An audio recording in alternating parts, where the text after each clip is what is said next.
মিষ্টির দোকানের জয়নগরের মোয়া সহজ কিছু স্টেপ ফলো করেই তৈরি করে ফেলুন। প্রথম স্টেপ, 2 কাপ জল আর 1 কাপ নলেন গুড় জোর আঁচে ফুটিয়ে নিন আর একটা পাতলা রস তৈরি করুন। এই গুড়ের রস ঠান্ডা হতে দিন। এবার দ্বিতীয় স্টেপে কড়াইতে 1 কাপ জল, 1 কাপ চিনি আর 1 কাপ নলেন গুড় দিয়ে ভালো করে জাল দিতে থাকুন। যখন এইরকম একতার মতন তৈরি হবে ঠান্ডা করে নিন।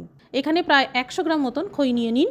100 গ্রাম খই কম পড়লে প্রায় 200 গ্রাম পর্যন্ত খই নিতে পারেন। 4 থেকে 5 হাতা গুড়ের পাতলা রস খইয়ের সাথে ভালো করে মিশিয়ে নিন। এবার একটা থালা দিয়ে ঢেকে 8 থেকে 10 ঘন্টা এইভাবে ভিজিয়ে রেখে দিন।